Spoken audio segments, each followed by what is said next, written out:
बोलो जी। Good morning everyone. देखिए, अब जरा ध्यान से सुनिएगा। इससे पहले हमने 230 सेक्शन कंप्लीट कर लिया था, right? So now we are going to understand section 131। तो हेडिंग लिखिए फटाफट से। सॉरी, 230। इसमें मैं आपको पढ़ाने वाला हूँ पावर ऑफ ट्रिब्यूनल।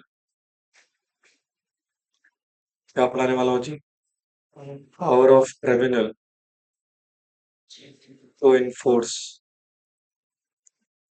कॉम्प्रोमाइज और अरेंजमेंट। अच्छा, 230 में आपने क्या पढ़ा था? कंपनी एग्रीमेंट करती है कॉम्प्रोमाइज अरेंजमेंट के रिगार्डिंग मेंबर से या फिर क्रेडिटर्स। ठीक है। अगेन वहां पे अप्लाई करेगी किसको बेटा? ट्रिब्यूनल। ठीक है। यहाँ पे डायरेक्टली पावर किसके पास है? ट्रिब्यूनल के पास। 231 में जहाँ पे ट्रिब्यूनल बेटा क्या कर सकता है? कॉम्प्रोमाइज अरेंजमेंट स्कीम को एनफोर्स करा सकता है। ठीक है, तो लिखेगा पहला पॉइंट। कहते हुए the NCLT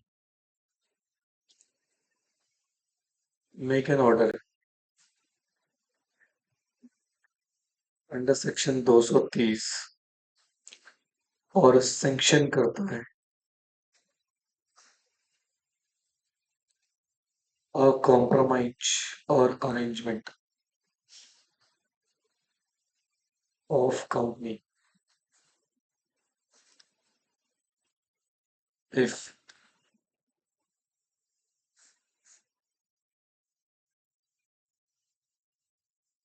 shall have power to supervise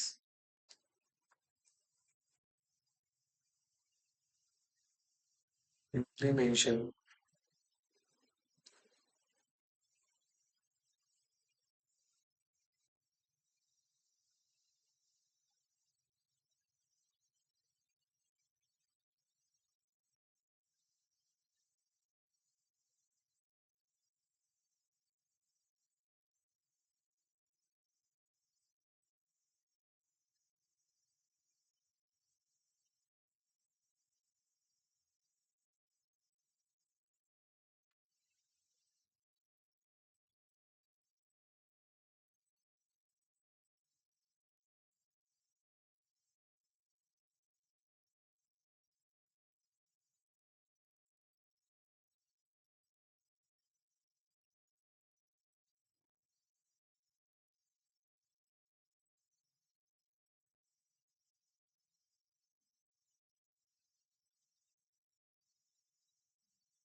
देखिए।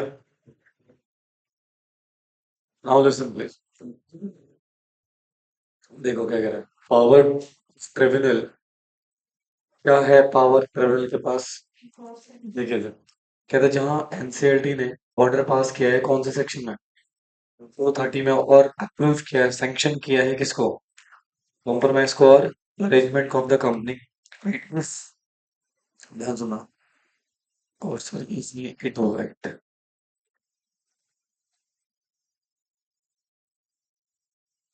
ठीक है, it shall have a power. Criminal के पास क्या है बेटा? पावर है to supervise the implementation of क्या बेटा? कॉम्प्रोमाइज और एग्रीमेंट। मतलब एनसीएलटी नजर रखेगा, सुपरवाइज करेगा, क्या करेगा, क्या स्कीम को प्रॉपर इम्प्लीमेंट किया जा रहा है या फिर नहीं। So that is a basic situation. क्या एनसीएलटी के पास पावर है क्या करने के बेटा, सुपरवाइज करने की, किसको बेटा, स्कीम। ठीक है। एकदम में at the time of making such order, मतलब जब ये ऑर्डर पास किया एनसीएलटी ने, और एनी टाइम, इसके बाद भी कभी भी, ठीक है, एंड देयर आफ्टर अगेन, क्या दे सकता है आपको, डायरेक्शन दे सकता है in regard of any matter, किसी भी मैटर के regarding, and make such modification in compromise mattering, मतलब जो भी कॉम्प्रोमाइज अरेंजमेंट में उसको लग रहा है मॉडिफिकेशन करना पड़ेगा, तो मॉडिफिकेशन के रिगार्डिंग कभी भी ऑर्डर पास कर सकता है। कौन बेटा, एग्जैक्टली। और जो ऑर्डर किस में पास किया गया था, 130, ये सेक्शन 231 किसके साथ पढ़ रहे हैं बेटा, 230 के साथ, किसके साथ, 230 के साथ। Are you getting my point, बोलो। पहले तो देखो याद करने का तरीका बताता हूँ आपको। आप इसमें याद रखो क्या, सुपरवाइज करने की पावर है, दूसरा क्या, तो डायरेक्शन के कभी भी दे सकता है, हाँ, the time of making order as well, और एनी टाइम, और देयर आफ्टर क्या करे, इसको डायरेक्शन दे सकता है, और किसी भी प्रकार का मॉडिफिकेशन को अलाउ कर सकता, कॉम्प्रोमाइज और अरेंजमेंट। समझ आया, पक्की बात है। ठीक है, तो सर ये तो था सेक्शन 131 सब सेक्शन। यहाँ लिखो section, sorry 231,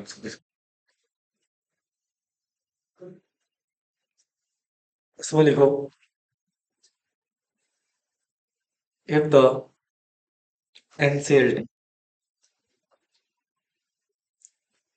is satisfied, the compromise and arrangement cannot implemented satisfactory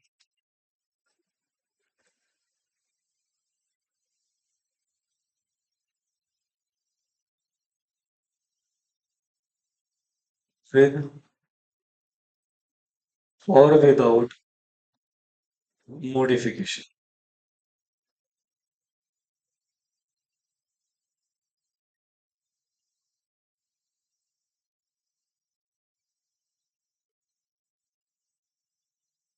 Company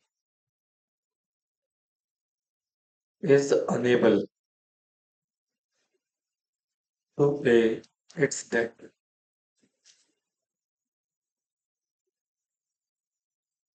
as per scheme may make an order for winding up of company।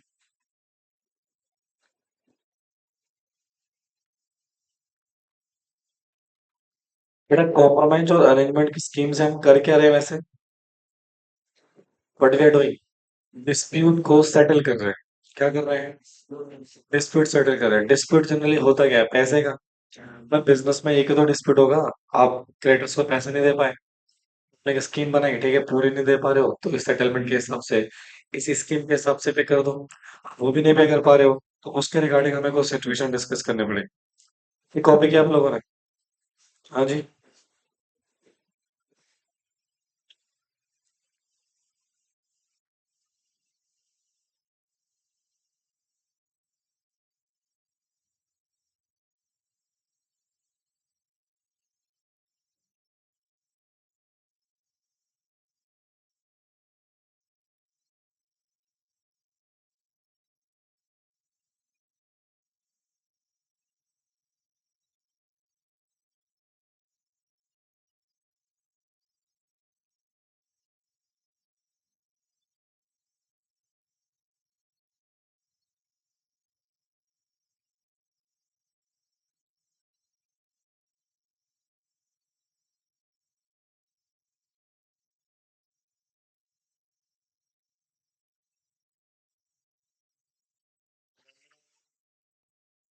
Analysis please.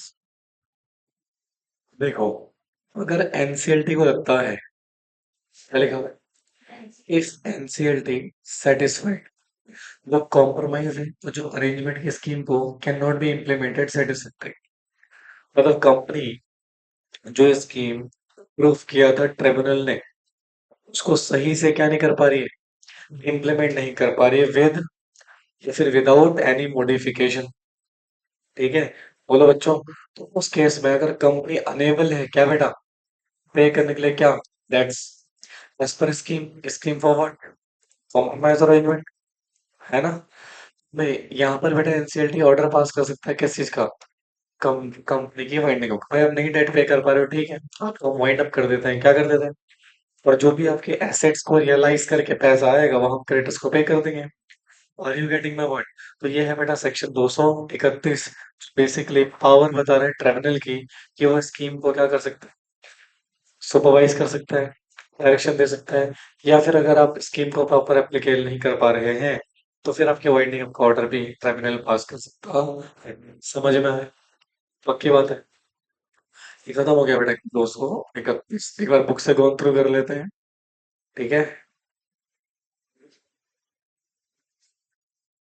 आपको बुक देखने की need नहीं है वैसे, notes are sufficient, but still वह देख लेते हैं।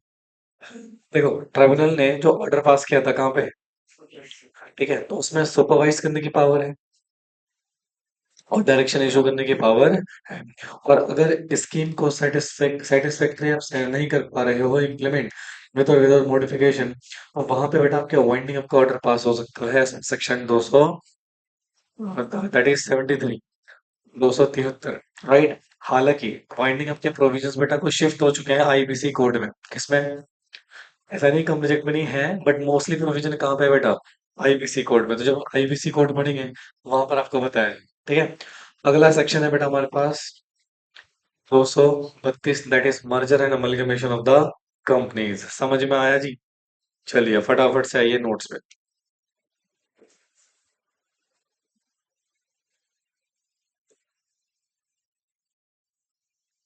चलिए हेडिंग लिखो, अंडर सेक्शन 232,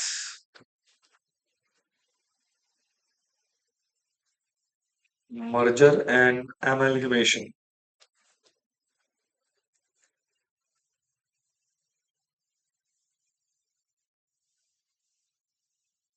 ऑफ कंपनीज। देखो, मर्ज होने की, अमलगमेशन के, we are having multiple reasons. हमारे पास बहुत सारे रीजन हो सकते हैं बेटा इस चीज के, मर्जर अमलगमेशन के, ठीक है। उसमें 232 में मर्जर अमलगमेशन के क्या बेसिक सिचुएशन है वो देखते हैं। इधर देखो अगेन बेटा, इसको हम कैसे समझने वाले हैं, चार्ट की मदद से, लिखना नहीं है ना, इधर देखो ना। कंपनी है, मेंबर है, या फिर क्रेडिटर्स है, या फिर लिक्विडेटर्स है।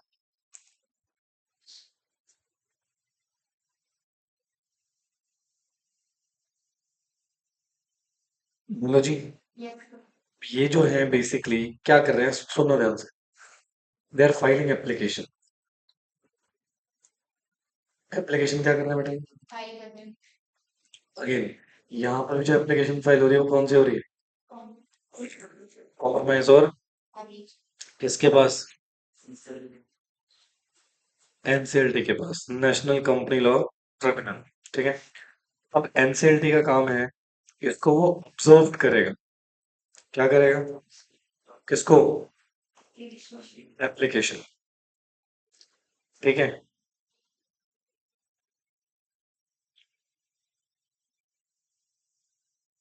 कहाँ ऑब्जर्व करेगा, सेक्शन 232 में, कहाँ ऑब्जर्व करेगा बेटा। अब 232 की बेसिक सिचुएशंस क्या है भैया, आप ना चाहते हो कंपनी को क्या करना, या फिर क्या करना, अमलगमेट करना, क्या करना बेटा। अब मर्जर अमलगमेशन का ना एक बेसिक प्रोसीजर रहता है, क्या होता है बेटा, प्रोसीजर ऑलमोस्ट सिचुएशन क्या है, ध्यान से सुनना। इसको ना एक बार फटाफट से बुक से हम थोड़ा सा रीड अप करेंगे।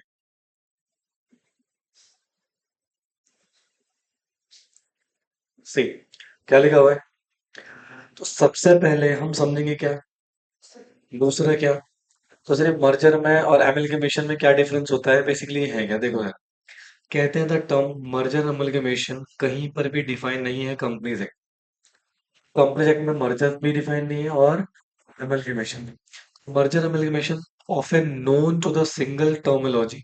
जनरली हम लोग जब भी मर्जर अमेलगमेशन पढ़ते हैं तो एक सिंगल ही मानते हैं इनको। यानी कि we are considering there is no difference between merger and amalgamation. Accounts पढ़ा आपने, उसमें किया है मर्जर अमेलगमेशन? अभी नहीं किया? ठीक है। कहते हैं however there is a thin difference between the merger right और amalgamation में। तो कहते हैं merger क्या है बेटा? फ्यूजन है टू और मोर कंपनीज का whereby the identity of one or more lost resulting the single company, this is amalgamation। तो जहाँ पे दो कंपनी से मिलकर समथिंग लाइक दिस एक कंपनी बनी है, वो मर्जर हो गया। क्या हो गया? बट एमलगेमेशन में क्या हो रहा है बेटा? एक अपनी आइडेंटिटी खो रही है, दूसरी कंपनी बन रही है, that is called amalgamation basically. ठीक है, बोलो भैया। जैसे मान लो एक्स और वाई मर्ज होके एक्स वाई बन गए। क्या बन गए? किसी की भी आइडेंटिटी खत्म नहीं हुई है, दो मिलके एक कंपनी बन गई, that is merger. X Y में मर्ज होगी, एक्स की आइडेंटिटी खत्म, वाई लिमिटेड बची हुई है, दैट इज एमलगेमेशन बेसिकली। ठीक है। Signify the blending two or more undertaking into the one undertaking. The blending enterprise loses the identity the separate legal entity। मतलब एक अपनी आइडेंटिटी लॉस कर देती है अमेलगमेशन में। मर्जर में दोनों ही कंपनी तरह से खत्म हो गई और एक कंपनी में क्या हो गई? मर्ज हो गई। ठीक है। देयर में भी अमेलगमेशन बाय ट्रांसफरिंग टू और मोर अंडरटेकिंग। इसमें बेटा न्यू या एग्जिस्टिंग कंपनी में। That is transfer company means a company जो मर्ज हो चुकी है दूसरी कंपनी में, और दूसरी कंपनी को क्या बोलेंगे हम? Transferee company. In case of amalgamation उसको क्या बोला जाता है? अमेलगमेटिंग। और नॉर्मल केस में क्या बोलेंगे? Company which formed after the merger amalgamation. ठीक है, known as the amalgamated company in case of amalgamation. ठीक है, यानी कि दो है, amalgamating company, amalgamated company. Transfer company, transferee company. भाई जो कंपनी ट्रांसफर हो रही है वो क्या? Transferor company. जिसमें ट्रांसफर हो रही है वो क्या? ट्रांसफरी। जो कंपनी अमलगमेट हो रही है, अमलगमेटिंग कंपनी। जिसमें अमलगमेट हो रही है, amalgamated company. Are you getting मैं? लो यार। हाँ तो देखो, मर्जर एक लीगल कौन से तो कंसोलिडेशन है किसका? दो एंटिटीज का। किसमें? एक एंटिटी में which which can be merge together either by way of amalgamation या फिर absorption or by formation of new company। The board of director of two company approve the combination of NC एक share holder approval. मतलब basically इसका plan कौन पे prepare करता है? Directors. Approve कौन करता है? Share holder. कहते हैं sir after the merger acquired company cease to be exist and become part of the acquiring company। मतलब एक कंपनी की आइडेंटिटी खत्म और दूसरे में जाके वो मर्ज हो जाती है। समझे? बोलो भैया। अच्छा आगे क्या? अमलगमेशन एक लीगल प्रोसेस है भाई, जहां पे दो और दो से ज्यादा कंपनी बेटा jointly together with new company. मतलब एक्स वाई लिमिटेड अलग अलग कंपनीज है, इन्होंने मिलकर एक कंपनी बनाई जिसका नाम क्या रखा हमने? X Y limited. ठीक है, तो यहाँ पे दोनों खत्म हो गए ना, और एक ही सिंगल कंपनी रह के, that is called X Y limited company. ठीक है।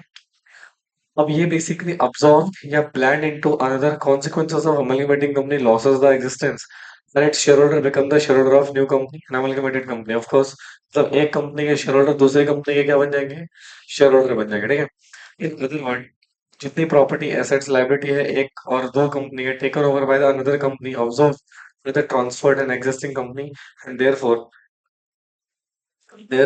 a sense of the amalgamation is made to the agreement, thereby uniting undertaking of one or more companies, sorry, two or more companies, they become the West and under the control of one company। हाँ वही बात।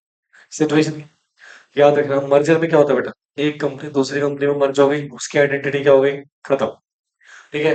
Amalgamation में क्या हो रहा है बेटा? दो से ज्यादा कंपनी मिलके एक न्यू कंपनी फॉर्म कर रहे हैं, तो दोनों ही कंपनी, एक न्यू कंपनी फॉर्म हो गई, तो दोनों की आइडेंटिटी यहाँ पे क्या हो गई? बेसिकली है ही नहीं, दोनों में से कोई भी नहीं है, जो एक न्यू फॉर्म कंपनी उन्होंने बना ली, दैट इज अमलगमेशन। क्या बेटा? अमलगमेशन। गेटिंग मैं? जरा सुनो क्या लिखा हुआ है? अमलगमेशन क्या लिखा हुआ है? In relation to company means merger of one or more companies with another company or merger of two or more companies from one company or companies which so merge being transferred to the amalgamating company or company। मतलब वही बात है बेटा, एक company दूसरी company में क्या हो रही है? सारी प्रॉपर्टी कहाँ ट्रांसफर हो जाएगी? दूसरी कंपनी में। लाइबिलिटीज कहाँ ट्रांसफर हो जाएगी? शेयर होल्डर क्या हो जाएंगे? Everything is transfer into another company. समझ आया? लेकिन मर्जर अमलगमेशन में एक बेसिक डिफरेंस है, वो आपने देख लिया। देखो क्या लिखा हुआ है।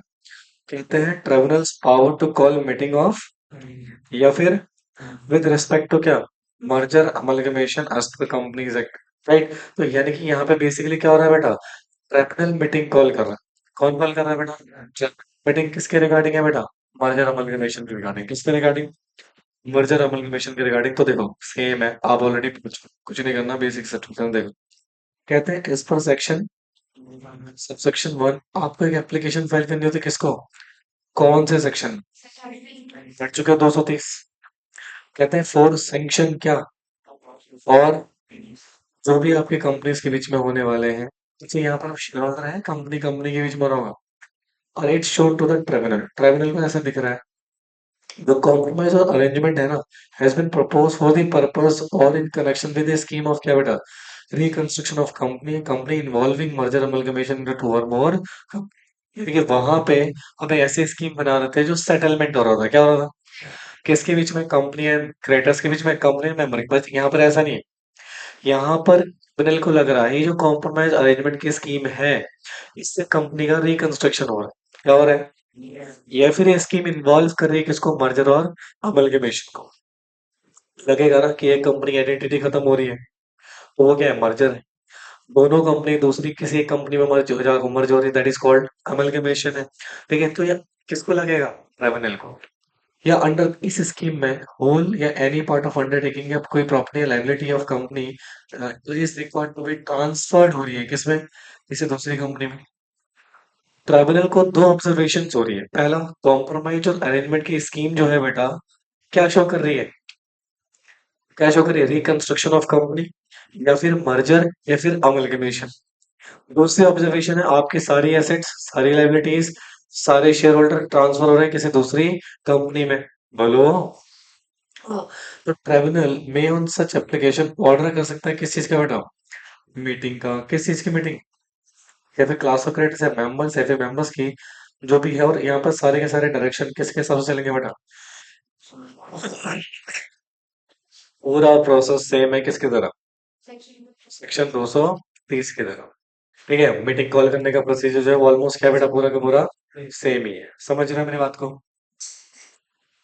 अच्छा, where the compromise arrangement has been proposed to be purpose or in connection with the scheme of reconstruction of company, the companies after amalgamation of the two or more companies involved cannot be dealt with adequately in the petitions of the compromise arrangement, तो उसमें आपको अलग से petition file करनी पड़ेगी किसमें बेटा, by notice of admission supported by the affidavit or direction of tribunal proceeding the, मतलब आपको नोटिस ऑफ एडमिशन देना पड़ेगा और उसके बेसिस मीटिंग वगैरह कॉल करी जाएगी, समझे।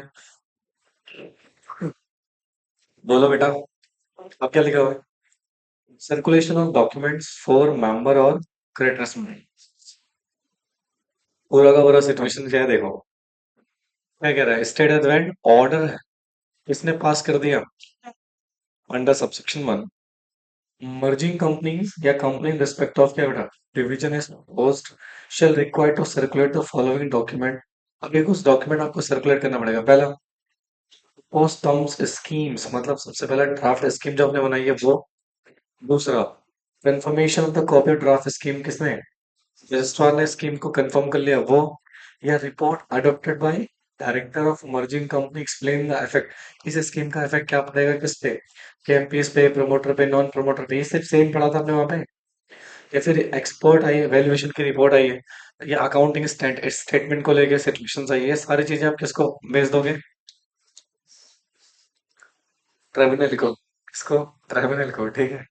सोच रहे हो, अब स्कीम सैंक्शन कौन करेगा बेटा, तो कहते हैं 232 सबसेक्शन से state tribunal after satisfying itself that the procedure specified in subsection 1 has been complied with, order pass कर देगा और आपको क्या करना पड़ेगा फिर, ये कुछ ऑर्डर आपको फॉलो करने पड़ेंगे। पहले क्या लिखा हुआ है, ट्रांसफर करोगे, ट्रांसफरी कंपनी, पूरा part of undertaking, property, liabilities etcetera सब कुछ किसमें, ट्रांसफर कंपनी। यानी कि सर सिंपल से आपको ट्रांसफरी कंपनी में सारा ट्रांसफर करना पड़ेगा। देखो, जो ट्रांसफर कंपनी है अपनी पूरी अंडरटेकिंग किसको ट्रांसफर कर देगी, जो भी प्रॉपर्टीज वगैरह सब कुछ, ठीक है। दूसरा, अलॉटमेंट करोगे या अप्रोप्रिएशन करोगे, ट्रांसफर ही कंपनी किसको बेटा, शेयर्स, डिवेंचर या कोई भी पॉलिसी वगैरह एक्सेट्रा एक्सेट्रा एक्सेट्रा, ठीक है।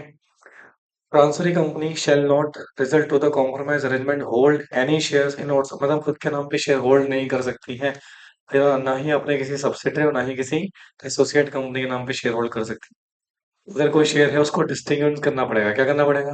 डिस्टिंग। अदर देखो, शेयर सिर्फ कौन होल्ड कर सकता है? Share holders. ठीक है, कंपनी अपने खुद के नाम पे शेयर होल्ड नहीं कर सकती, तो आपको खत्म करने पड़ेंगे। क्या करने पड़ेंगे? देखो, no transfer company can hold, अपने नाम पे या फिर ट्रस्ट के नाम पे शेयर नहीं होल्ड कर सकती है। ठीक है। आगे क्या है, जितने भी केस आपके अगेंस्ट चल रहे हैं वो आप कौन हैंडल करेगा? Transfer company. या उसने कोई केस किया हुआ है तो वो भी कौन हैंडल करेगा? डिसोल्यूशन हो जाएगा किसका? ट्रांसफर कंपनी, ये बंद हो जाएगी सर। ठीक है। Provision is made any other person time being force, कोई भी अगर प्रोविजन बनाए, जो डिसेंटिंग शेयर होल्डर है उनके लिए प्रोविजन बनाएगा कौन बेटा? ट्रिब्यूनल। क्या बेटा? Where share capital held by the non resident share holder under the foreign direct investment norms, तो उसी के हिसाब से आप क्या करोगे बेटा? उसको अलॉटमेंट करोगे। ठीक है। अपने एम्प्लॉय को भी क्या कर दोगे? ट्रांसफर कर दोगे ट्रांसफर कंपनी में। ट्रांसफर कंपनी रिमेन क्या बेटा?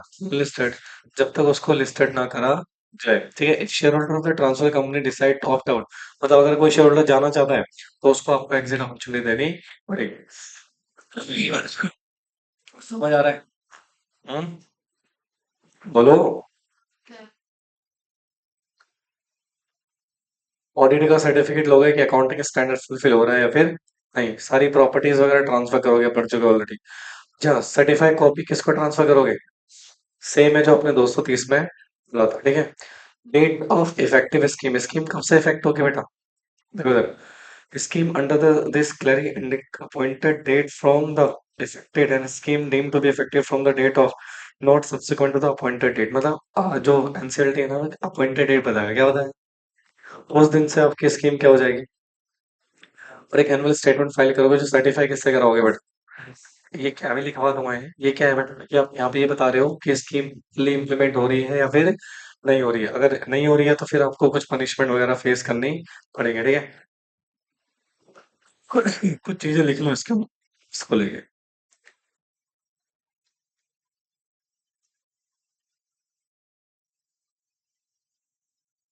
रुक जाओ, समय है।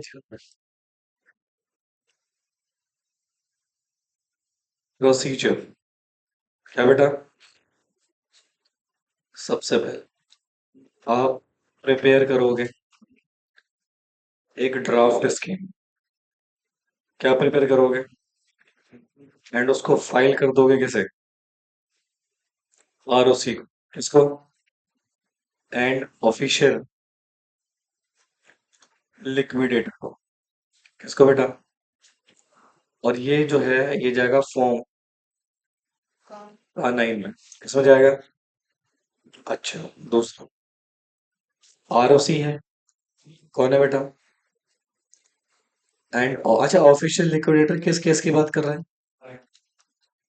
जब कंपनी वाइंडिंग अप हो रही है। कैन ऑब्जेक्ट कर सकते हैं या फिर गिव सजेशन। आपको कुछ क्या दे सकते हैं बेटा? जो भी करना है आपको कितने दिन के अंदर करोगे? With in 30 days from such filing, मतलब जिस दिन आपके पास नोटिस आया, ठीक है, उस दिन से कितने दिन के अंदर अंदर बेटा? 30 days के अंदर अंदर आपको स्कीम में या तो ऑब्जेक्शन देना है तो दो, सजेशन देना है तो, या नहीं देना है तो 30 days का आपके पास टाइम है।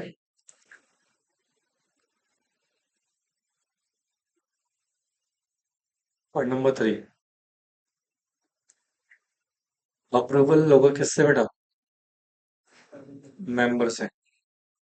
होल्डिंग 90%, कितना बेटा? 90% इन वैल्यू, मतलब यहाँ पे आपको कितना मेंबर्स का परमिशन लेना है? 90% मेंबर का परमिशन लेना है। उसके बाद ऑब्टेन अप्रूवल।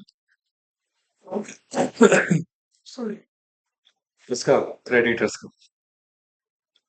और यहाँ पे आप देखोगे कैसे लेना है। सबसे पहले देखोगे मेजोरिटी। क्या देखोगे?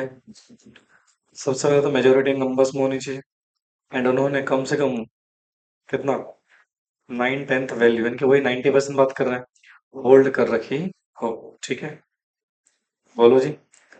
और कंपनी फाइल करेगी डिक्लेरेशन ऑफ सॉल्वेंसी क्या फाइल करोगे? सॉल्वेंसी फॉर्म का 10 में, किसमें बेटा? फॉर्म का 10 में, समझे? ये लो लिखो इसको।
हो गया नहीं हुआ? जल्दी करो।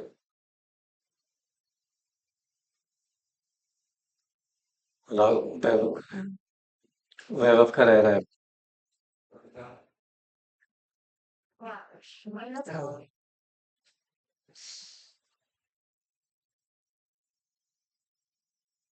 हो गया दोस्त?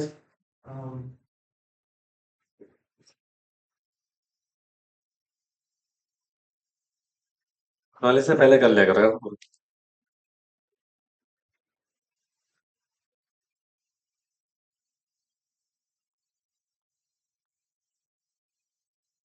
बोल दो किताब ले लो। नहीं नहीं बोलो वो वाली।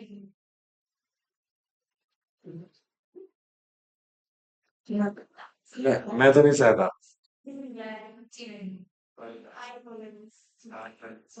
आई अप्रोजाइज। ठीक है भाई ठीक है आगे हो गया बस।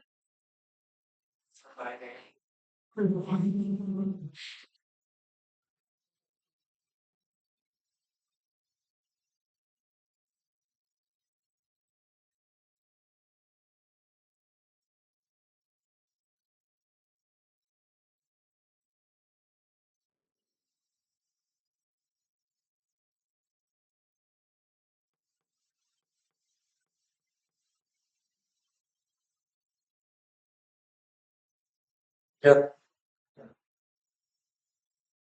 हो गया? हाँ कोर्स में दिक्कत दिक्कत है तो बता दो एक बार।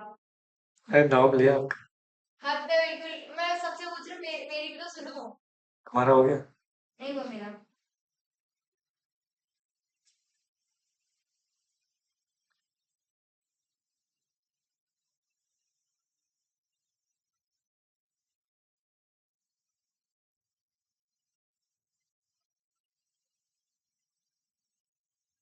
ओए, तुम दो ही लेके आई थी।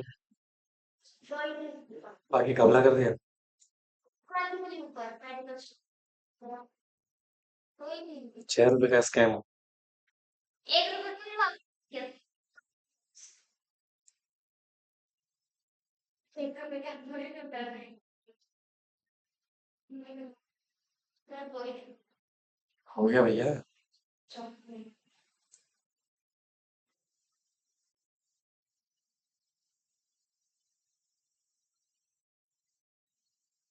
ये खत्म हो गया सेक्शन 232। खत्म। चलो अब 5 मिनट में चैप्टर खत्म करा।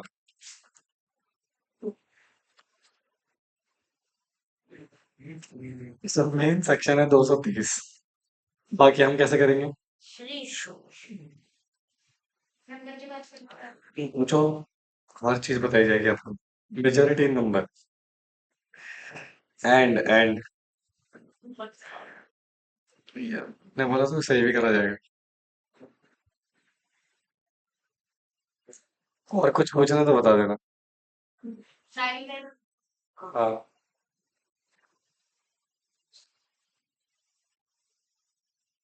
हो गया। नहीं नहीं, तो आपको बना के तो देख लूंगा। आज जमीन में लोट लोट कर रहेगी।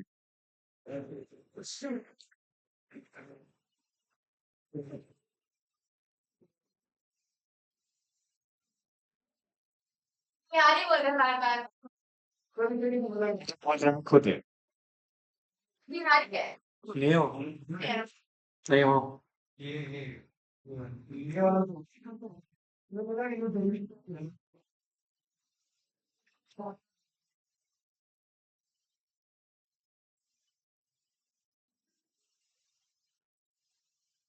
मैंने सुना नहीं जीवन में होता है ऐसा।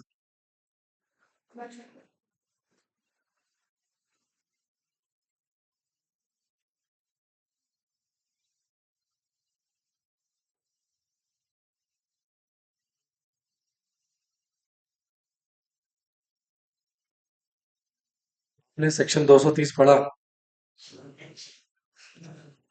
पढ़ा कि नहीं पढ़ा? पढ़ा ना। हाँ तो उसमें लगभग चीजें कवर हो चुकी। अब देखो यहाँ पे ना 233 में स्पेसिफिकली क्या लिखा?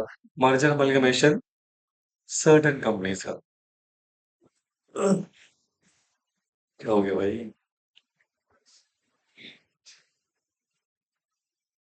अब देखो वो सर्टेन कंपनी कौन सी? लिखना नहीं है अभी। और मोर स्मॉल कंपनी। छोटी कंपनी जानते हो ना? हाँ जी। और या फिर होल्डिंग। होल्डिंग, या फिर Holi, wholly owned subsidiary company. सुनो, मर्जर अमलगमेशन हो रहा है किसके बीच में? दो स्मॉल कंपनीज के बीच में। या फिर होल्डिंग और होली ओन्ड सब्सिडरी कंपनी क्या हो रही है आपस में? मर्ज हो रही है साहब। बोलो बच्चों। तो ये कंपनी सबसे पहले एक नोटिस डिलीवर करेगी। क्या डिलीवर करेंगे? किसको? आरओसी को और ऑफिशियल लिक्विडेटर। ठीक है। बोलो यार। Yes sir.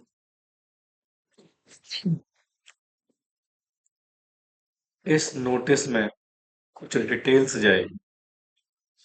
क्या जाएगी? जैसे स्टेटमेंट,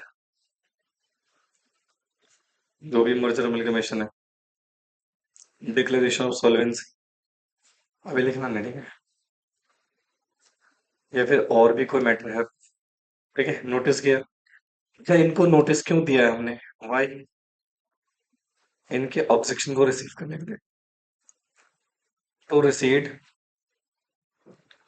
ऑब्जेक्शन या फिर सजेशन। भाई आपका कोई सजेशन है, आपका कोई ऑब्जेक्शन है वो, ठीक है, नहीं आया है, आया जो भी है, वट एवर द सिचुएशन, यहाँ पे होगी फिर जनरल मीटिंग। क्या होगी बेटा? और कम से कम 90% मेंबर का अप्रूवल चाहिए। कितने मेंबर का बेटा? या फिर 9/10 ऑफ अप्रूवल ऑफ क्रेडिटर्स। मतलब बात तो वही है, 9/10 वाली सिचुएशन है। ठीक है। तो ये मीटिंग में डिसाइड होगा कि मर्जर अमलगमेशन अप्रूव होगा या फिर नहीं होगा। ठीक है, मान लो अप्रूव हो गया। उसके बाद कॉपी ऑफ स्कीम। क्या बेटा? Copy of scheme. Copy of scheme.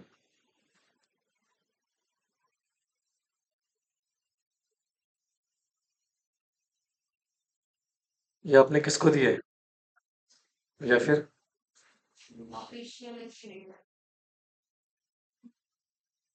है ना? नहीं, दो सिचुएशंस हो सकती हैं। Case one, case two. Case one में कोई ऑब्जेक्शन नहीं, कोई सजेशन नहीं। यहाँ पे ऑब्जेक्शन है या सजेशन है? भाई जो भी ऑब्जेक्शन जो भी सजेशन मिले हैं वो आपको अडॉप्ट करना पड़ेगा। हाँ जी। या।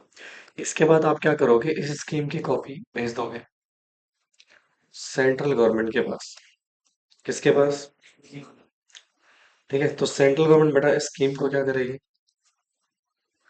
अप्रूवल। स्कीम क्या करेगी बेटा? स्कीम को अप्रूव कर देगी। क्या कर देगी बेटा? अच्छा, मान लो अप्रूव कर दिया। इसको मान लेते हैं केस वन। क्या मान लेते हैं कि कोई ऑब्जेक्शन नहीं है, सीधे सीधे स्कीम को क्या कर दिया। अच्छा, यहाँ पे ट्रिब्यूनल ट्रिब्यूनल आ रही है बीच में, कौन आ रही है? सीजी आ रहा है, सीजी आ रही है, ठीक है। Case to.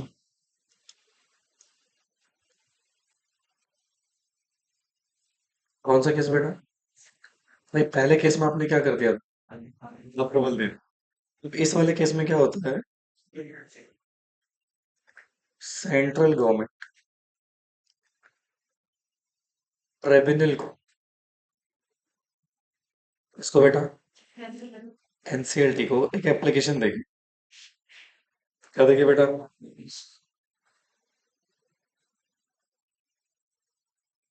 ठीक है। इसमें क्या होगा, सेंट्रल गवर्नमेंट रिक्वेस्ट करेगी एनसीएलटी को, रिक्वेस्ट करेगी कि ये जो मैटर है ना, इसको आप कंसिडर करो एज पर सेक्शन 232 के हिसाब से। किसके हिसाब से? पहला सिचुएशन। ठीक है। या फिर सेंट्रल गवर्नमेंट बोल सकती है,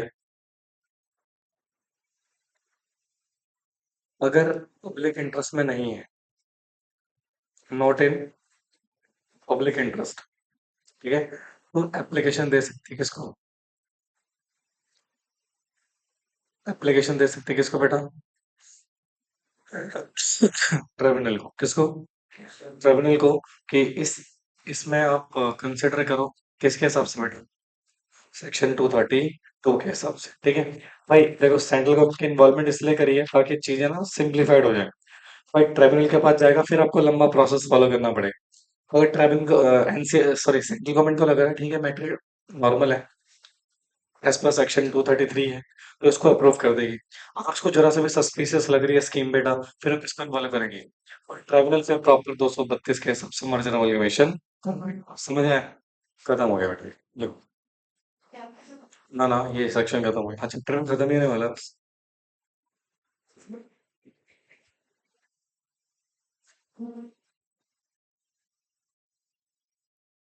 मेन सेक्शन क्या है?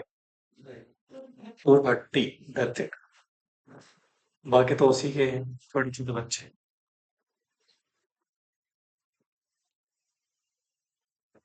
ठीक है अंजलि, समझ आ रहा है? एवरीवन आ रहा है समझ में? नया आ रहा है नया? बोलो ना। एवरीवन में तो सारे आ गए। एक्सक्लूडिंग सोनाली।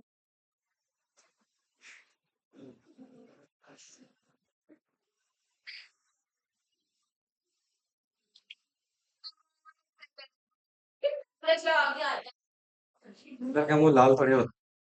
है। आपने नहीं देखा?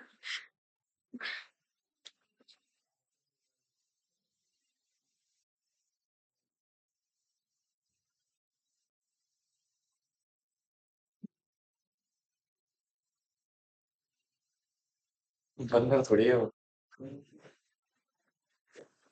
मतलब हर कोई तुम्हारे तरह हो। तुमने चुचुंदर देखा?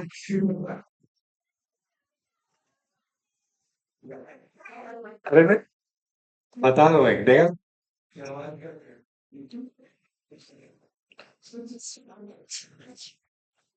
करके बता रही देखो।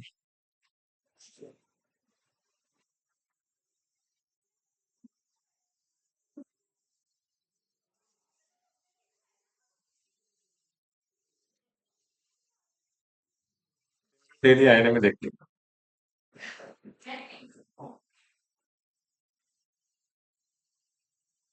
कोई नहीं, पता तुम नसीब वाले बच्चे हो, दूसरों को हंसा रहे हो आप। You are just doing social welfare. भगवान ने शक्ति दी है आपको।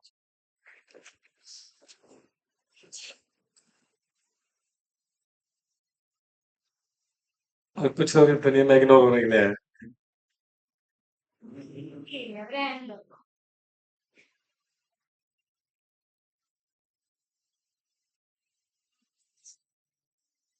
स्क्रॉल कर दें। अंजलि जी का तो हो गया।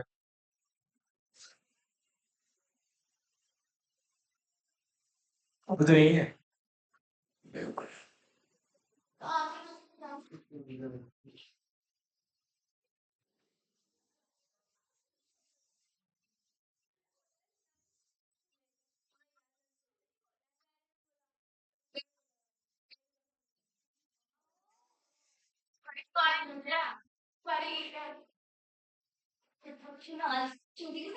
हमें ये किया था भाई।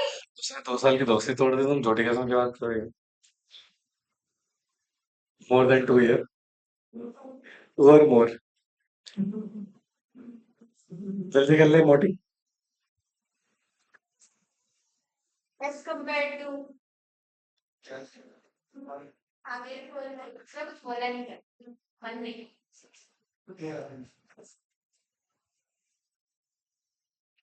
हम्म, आप क्या चाहते हो मुझे इतना बताओ। दोनों को लड़ते देखा होगा बहुत कैच कैच।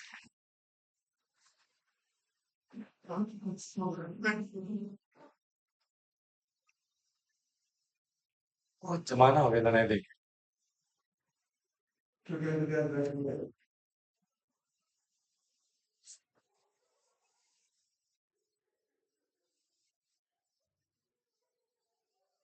क्या बोले?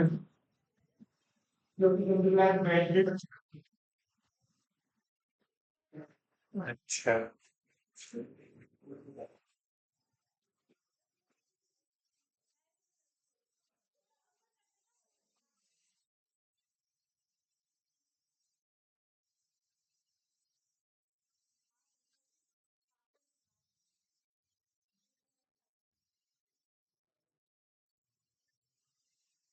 हाँ चले जाओ पढ़ा के उसके बाद बोलोगे तो हमें बेइज्जती करेंगे हमारे पेट में भाग नहीं।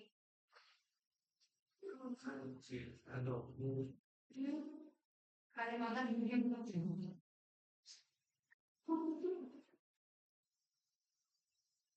सुंदर तेरी बात करते हैं।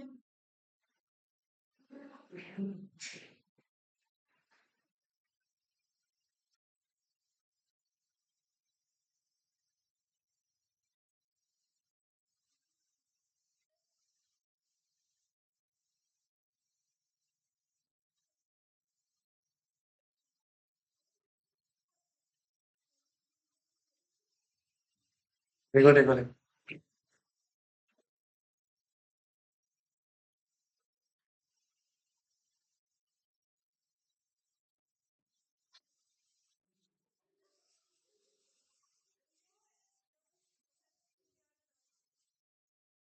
वो तो बंद है ना तो मैं समझ गई।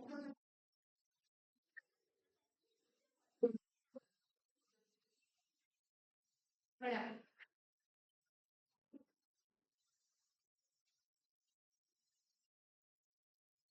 देखो जल्दी देखो।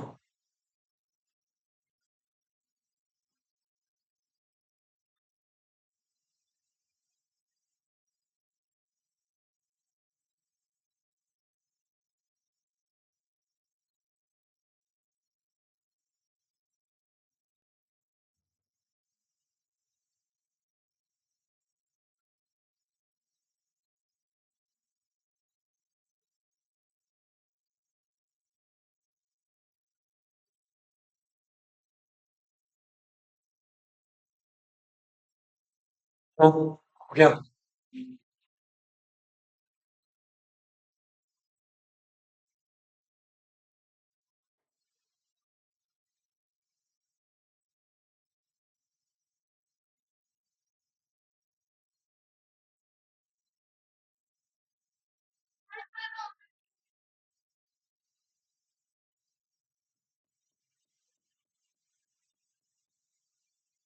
मेरी वजह से एक और इंसान कर लेगा। ओ पागल क्या फायदा?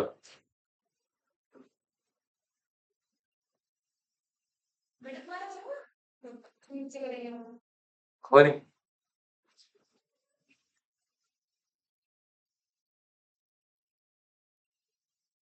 बस आ गए।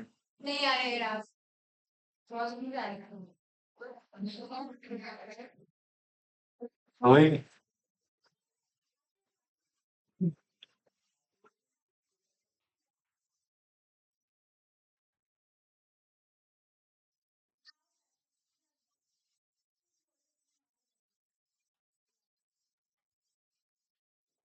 New best friend.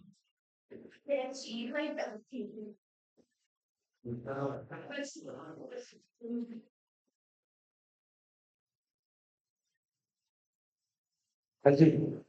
देखो इधर। अच्छा ये वॉल्यूम का लास्ट चैप्टर है ना। खत्म हो जाएगा आज। हो जाएगा तो हो ही गया मान लो।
देखो भाई 134 क्या कह रहा है, मर्जर अमेलगमेशन कौन सी कंपनी का बेटा।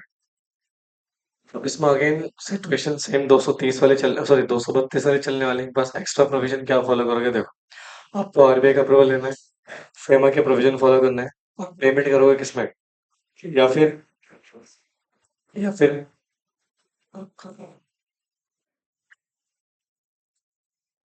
नहीं अगला टॉपिक लेंगे।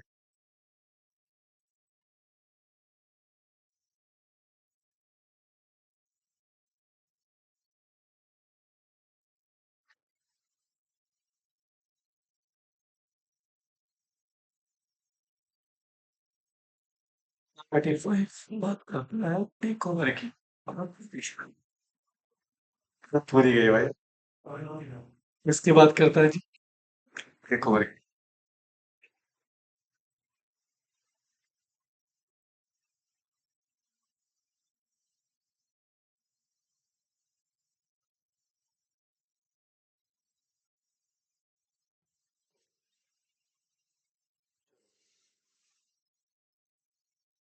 मैंने इसका एक चार्ट बनाएंगे। फिर एक काम करो अपना लिख लो पहले इसको। ठीक है मैं फिर इकट्ठे बोलूंगा। पता नहीं कौन सा। आ गया आ गया।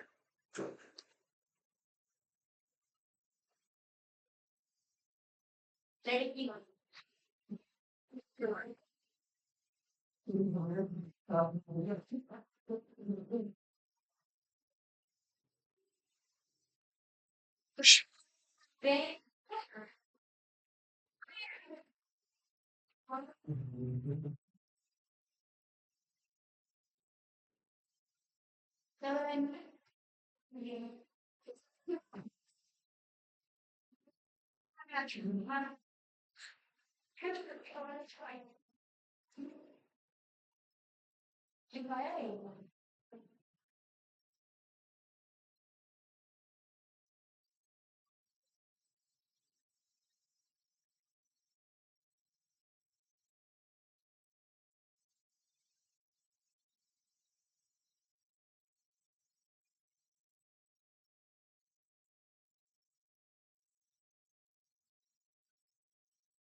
हम्म,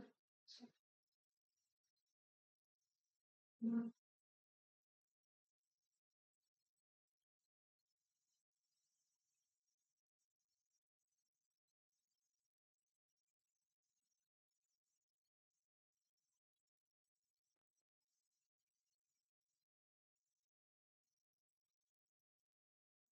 तो एक मिनट क्वेश्चन था।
अरे रुक 6 मिनट है।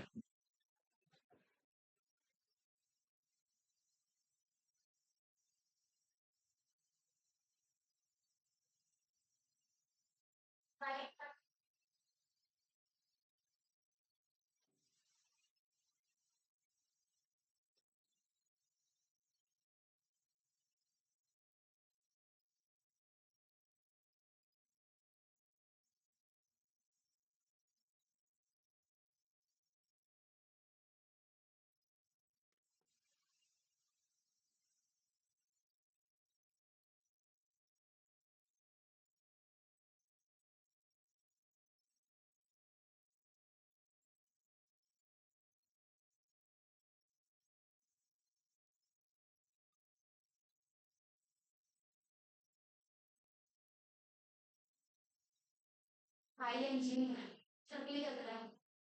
जी भाई। क्या? हाँ, डिसेंटिंग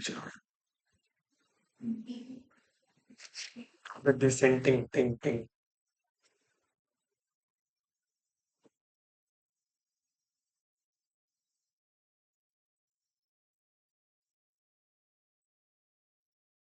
ज्ञान लो। शाबाश। देखो जरा। एक सेक्शन 235 बेसिकली बात किसके कर रहा है? यानी कि एक कंपनी दूसरी कंपनी को खरीद रही है, साहब परचेज कर रही है। सपोज कंपनी वन कंपनी, ठीक है, कंपनी वन के सारे शेयर ट्रांसफर होने किसको? और जब एक्विजिशन का प्रोसेस शुरू होता है उसमें 90% मेंबर का हमें क्या चाहिए होता है? अप्रूवल की। मैक्सिमम 90% मेंबर क्या करें, अपने शेयर्स बेचने को तैयार है। ठीक है। तो सर ये जो कंपनी टू है ना, इसको सारे शेयर्स एक्वायर कर लेने कितने टाइम के अंदर? मतलब जिस दिन टेक ओवर की स्कीम अप्रूव होगी वहां से 4 महीने के अंदर सारे शेयर्स आप क्या कर लोगे, परचेज कर लोगे। बोलो। ऑन एक्सपायरी ऑफ 4 मंथ फिर आप फर्दर एक नोटिस जारी करोगे किसको? डिसेंटिंग शेयर होल्डर को। का 14 में। डिसेंटिंग शेयर होल्डर मतलब वो जो अप्रूवल की स्कीम में ऑब्जेक्शन दे रहे थे, जिन्होंने अप्रूवल नहीं दिया। अब 2 महीने के अंदर अंदर desire to sell the shares, मतलब तो आपको मौका दिया जाएगा 2 महीने में, आप क्या करो, शेयर्स क्या करो बेटा, बेच दो किसको? जो टेक ओवर कर रही है वो कंपनी, ठीक है। तो जो आपने शेयर होल्ड करे हुए हैं वो आपको 4 महीने के बाद ट्रांसफर करने पड़ेंगे किसको? ट्रांसफर कंपनी को।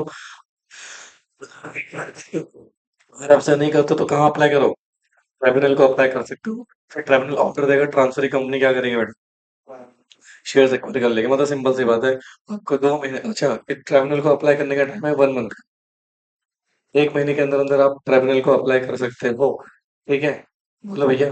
अच्छा, मोस्ट ऑफ केस में क्या होगा, एक्वायर ही हुआ शेयर्स। ठीक है,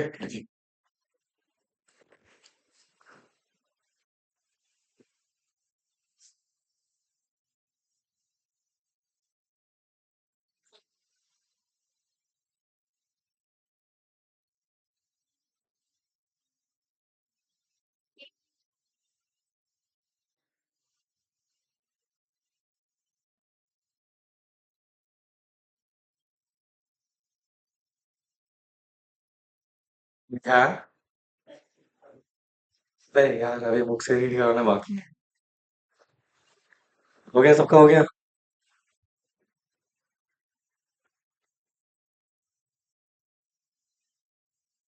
देखिए, ये तो ये बोल चुके हो। करेगा भाई, सर्टन कंपनी, कौन सी कंपनी थी वो? Already done. एप्लीकेशन सेम किसकी तरह चलेगी? सेम है साहब, सेम है एवरीथिंग। एक बार रीड कर लेना बस। ठीक है। और फाइल जो स्कीम अपने अप्रूवल के करी थी, किसको? सेंट्रल गवर्नमेंट को अप्रूव कर सकती है। फिर किसको फाइल कर सकती है? ट्रिब्यूनल को। ऑब्जेक्शन के लिए पढ़ा दिया था। हाँ, तो अगर कोई ऑब्जेक्शन नहीं है तो अप्रूव मिल जाएगा, ऑब्जेक्शन है तो उसको क्या करना पड़ेगा? फॉलो करना पड़ेगा। ये बेसिकली आप किसको फाइल करते हो? Official liquidator. ठीक है। सेंट्रल गवर्नमेंट एप्लीकेशन किसको दे सकती है कि आप किस में इसको कंसिडर करो? ट्रिब्यूनल एक्शन लेगा सेंट्रल गवर्नमेंट के एप्लीकेशन पे, और 232 के हिसाब से मर्जर एमलगमेशन को है इनिशिएट करेगा। ठीक है। और फिर आरओसी को जिस जुरिस्डिक्शन को फॉलो करा उसको कम्युनिकेट करना पड़ेगा। ठीक है। बस को रीड कर लीजिएगा, बाकी सारा हम ऑलरेडी डिस्कस कर चुके हैं। ट्रांसफरी कंपनी अपने नाम पे होल्ड कर सकती है शेयर्स। नहीं, पढ़ चुके हो ना ये? This is done. अब क्या कह रहा है? फॉरेन कंपनी का merger amalgamation, again situation almost same ही चल रही है बेटा। तो यहाँ पर एक्स्ट्रा क्या करोगे? आरबीआई का अप्रूवल लो। ठीक है। और किसकी इन्वॉल्वमेंट है इसमें बेटा? Central government. टेक ओवर हो चुका है। डन।